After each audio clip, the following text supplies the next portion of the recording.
Hello everyone, this is Rekha Kushwaha and welcome to M for teaching. हाजिर हूँ आप सभी के सामने बहुत अमेजिंग आज की क्लास के साथ, जिसमें हम डिस्कस करने वाले हैं मोस्ट इंपॉर्टेंट क्वेश्चंस जो आप लोगों की हेल्प करेंगे। और ये क्वेश्चंस हमारे educational psychology, pedagogy and teaching aptitude तीनों को मिक्स करके ये क्वेश्चंस लिए गए हैं। और ऑलमोस्ट क्वेश्चंस आप लोगों को यहाँ पर प्रीवियस ईयर के मिलेंगे और बाकी जो अपडेटेड है वहां से मिलेंगे। तो अपकमिंग जो हमारा टीचिंग एग्जाम है एपीएस का, उसमें आप लोगों के ये क्वेश्चंस बहुत हेल्प करेंगे। तो स्टार्ट करेंगे। ये है official link M for teaching से और मुझसे जुड़ने के लिए।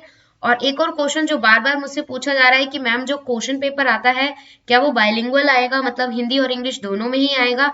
नहीं, सिर्फ इंग्लिश मीडियम में ही आप लोगों के एक तरीके से क्वेश्चंस आएंगे इंग्लिश के ही, चाहे वो रीजनिंग हो, चाहे जीके हो, चाहे करंट अफेयर्स हो, जो भी कंटेंट पूछा जाएगा इंग्लिश में ही पूछा जाएगा, याद रखेंगे, ठीक है। बट अगर कोई कैंडिडेट टीजीटी या पीजीटी हिंदी और संस्कृत से बिलोंग करता है, उनका पर्टिकुलर या स्पेसिफिक सब्जेक्ट हिंदी या संस्कृत है, तो उन लोगों के लिए पार्ट ए तो इंग्लिश में आएगा बट पार्ट बी उसी लैंग्वेज में आएगा, यानी कि हिंदी में ही आएगा और संस्कृत में ही आएगा। तो ये बात आप लोगों को ध्यान में रखनी है। तो स्टार्ट करेंगे।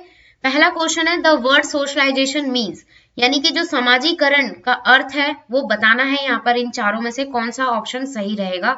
समाजीकरण से रिलेटेड समाजीकरण वर्ड होता क्या है? फॉलोइंग सोशल नॉर्म्स रिलेटेंसली, यानी कि मानदंडों का पालन करना। रिवॉल्टिंग अगेंस्ट सोशल नॉर्म्स, मानदंडों का विद्रोह करना। अंडरस्टैंडिंग द सोशल डाइवर्सिटी, या एक तरीके से विविधता को समझना। या लास्ट ऑप्शन है एडजस्टिंग इन द सोसाइटी, समाज में समायोजन बनाए रखना या समायोजन करना। तो सही आंसर यहाँ पर नॉर्मली पता ही चल गया होगा आप लोगों को। सोसाइटी जहां पर आ गया, समाज जहां पर आ गया, वहां पर सोशलाइजेशन तो उसका आंसर ही रहेगा। यानी कि एक तरीके से क्या होता है सोशलाइजेशन? समाज में समायोजन करना। बहुत सारे ऐसे रूल्स यानी कि नियम हैं जिनका हमें पालन करना पड़ता है समाज के अनुसार, तो वो एक तरीके से समाजीकरण के अंतर्गत आएगा। तो फोर्थ ऑप्शन यहाँ पर बिल्कुल करेक्ट है। और ये क्वेश्चन हमारा 2014 में आ चुका है टीजीटी में, याद रखेंगे, ठीक है। नेक्स्ट है हमारे सामने question, which of the following is not a feature of a child centred look, या sorry outlook.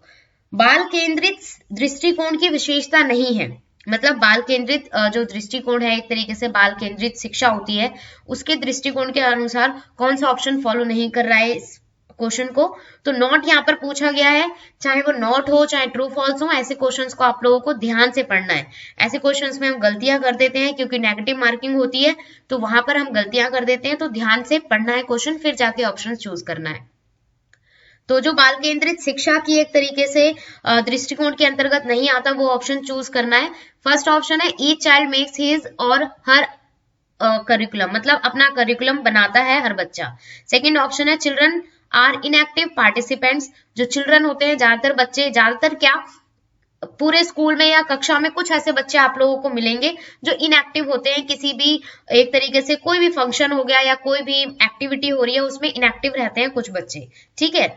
Each child is unique in its own way, हर बच्चे का हर अपना एक तरीका होता है पढ़ने का, विकास करने का, तो उस तरीके से। एंड लास्ट ऑप्शन है each child has a right to education, हर बच्चे को शिक्षा का अधिकार है।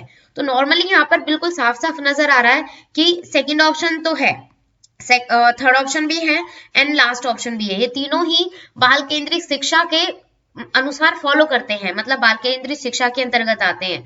बट फर्स्ट ऑप्शन नहीं आता है, यानी कि हर बच्चे का अपना एक करिकुलम नहीं होता है, करिकुलम प्रोवाइड करवाता है स्कूल। तो याद रखेंगे सही आंसर हमारा फर्स्ट ऑप्शन हो जाएगा।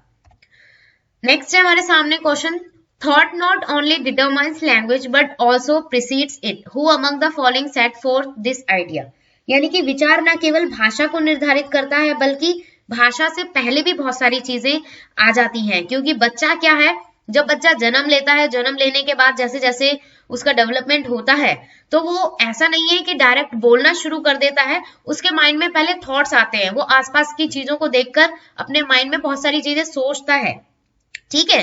तो भाषा वो बाद में सीखता है, जो थॉट्स हैं उसके पहले ही आ जाते हैं, मतलब कि भाषा से पहले ही वो थॉट्स के अकॉर्डिंग सारी चीजें जानने की कोशिश कर लेता है। तो सही आंसर इसके अकॉर्डिंग बताना है कि ये जो मतलब स्टेटमेंट है ये किसने दी है। तो ये स्टेटमेंट दी है हमारा जीन पियाजे, कोहलर, पैवलोव एंड वाइगोत्स्की। तो सही आंसर हमारा फोर्थ ऑप्शन हो जाएगा, वाइगोत्स्की ने ये स्टेटमेंट दी है, याद रखेंगे। और ये क्वेश्चन पीजीटी में पूछा गया है 2016 में, ठीक है। तो मैंने ऑलरेडी बताया है प्रीवियस ईयर के क्वेश्चंस हैं, तो ध्यान से पढ़ें और ध्यान से समझकर करें। और इनसे या इन क्वेश्चन से आप लोगों को ये आइडिया लग जाएगा कि देखिए स्टेटमेंट वाले भी क्वेश्चंस आ सकते हैं जो टॉपिक वाइज है। सोशलाइजेशन हो गया हमारा, बिहेवियरिज्म हो गया, ये सारे के सारे टॉपिक्स भी आप लोगों को कंटिन्यू रखने ही है प्रिपरेशन में। नेक्स्ट है हमारा question, which of the following theory best describe the hinge dilemma. तो ये एक तरीके से इसका मतलब क्या होता है हिंज डिलेमा का मतलब, इसका मतलब होता है एक तरीके से जो सबकी सोच होती है, मतलब कि हर व्यक्ति की, हर बच्चे की, जितने भी वर्ल्ड वाइड जितने भी लोग हैं, जितने भी पर्सन है, उनकी जो सोच होती है, उनकी जो थिंकिंग होती है, उनका जो पॉइंट ऑफ व्यू होता है वो अलग अलग होता है। ठीक है, तो उसके अकॉर्डिंग बताना है कि ये किसने ये थ्योरी दी है। तो ये किस थ्योरी के अंतर्गत आता है, Vygotsky theory, Piaget's theory, Kohlberg's theory, Binet's theory. तो ये आता है हमारा थर्ड ऑप्शन कोलबर्ग्स थ्योरी। तो सही आंसर हमारा थर्ड ऑप्शन होगा। ठीक है, और ये एक तरीके से मतलब इसे केस भी कहा जाता है, ये एक तरीके से हिंज केस के नाम से भी जाना जाता है इसे। और ये जो कोलबर्ग की जो वाइफ थी उनको मतलब एक तरीके से कैंसर था, तो उस टाइम पर ये थ्योरी निकाली गई थी। तो याद रखेंगे इस बात को भी, third option is the correct answer. Next है हमारे सामने question, The environmental factor that shape development include all of the following aspects। तो यहाँ पर बताना है विकास को आकार देने वाली पर्यावरणीय कारक कौन से, मतलब कि एक तरीके से इन चारों में से अन्य को छोड़कर कौन सा फॉलो करता है। तो ये बताना है यहाँ पर क्वालिटी ऑफ एजुकेशन यानी कि एक तरीके से शिक्षा की गुणवत्ता, क्वालिटी ऑफ न्यूट्रिशन यानी कि पोषण की गुणवत्ता, कल्चर यानी कि एक तरीके से हमारा संस्कृति, एंड फिजिक यानी कि एक तरीके से शरीर की बनावट।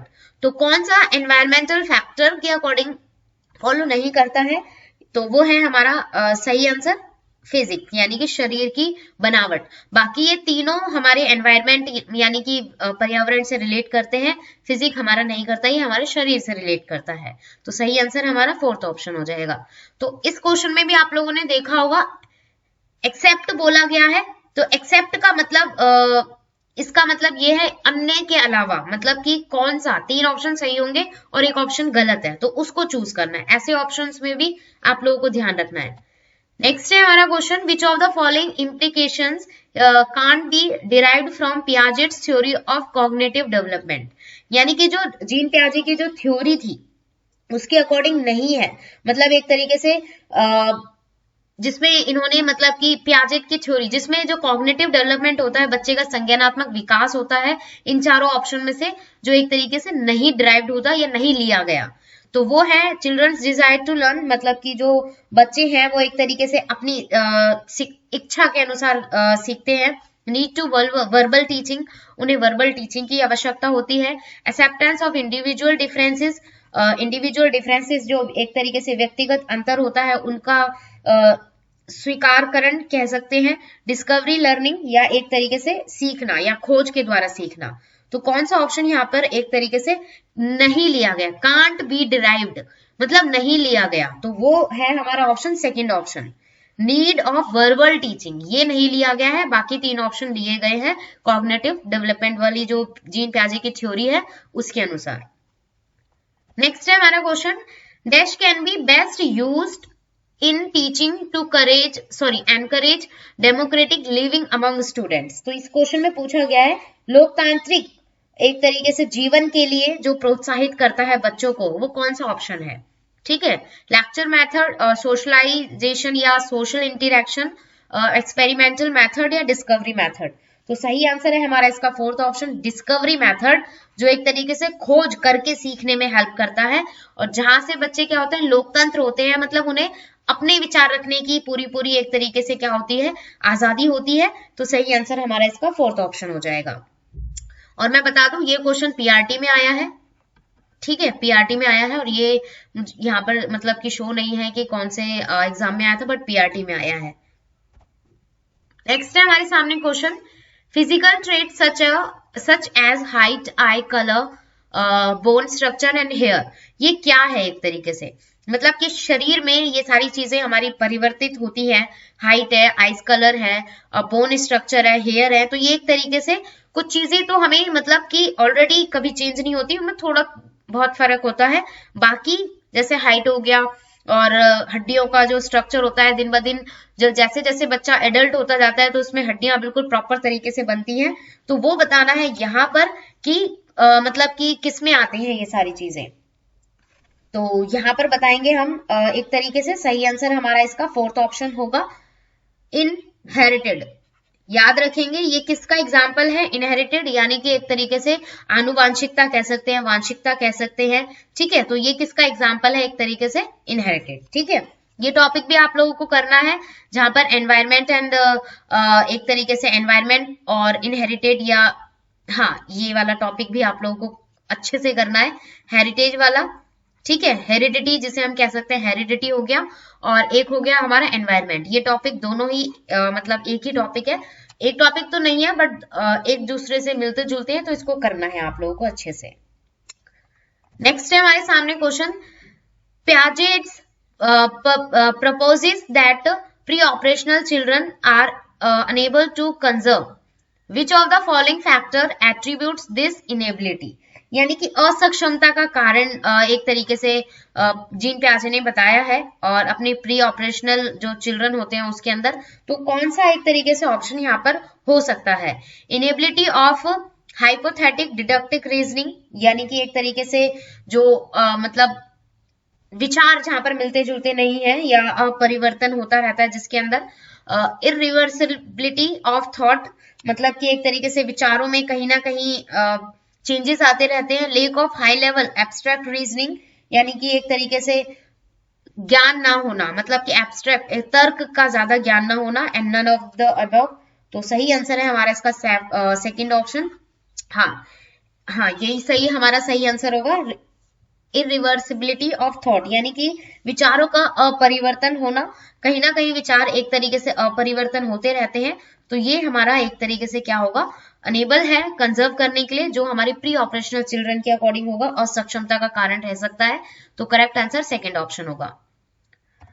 नेक्स्ट है हमारा question, development starts from the, जो डेवलपमेंट है वो कब से स्टार्ट हो जाता है, स्टेज ऑफ इन्फेंसी, यानी कि गर्भावस्था से, prenatal stage, pre childhood stage, या पोस्ट चाइल्डहुड स्टेज। तो यहाँ पर जो सही आंसर है वो है हमारा इसका सेकेंड ऑप्शन, प्रीनेटल स्टेज, जो गर्भावस्था के एक तरीके से 9 वीक्स हो जाते हैं गर्भावस्था में, तो वहां पर डेवलपमेंट अच्छे तरीके से स्टार्ट हो जाता है।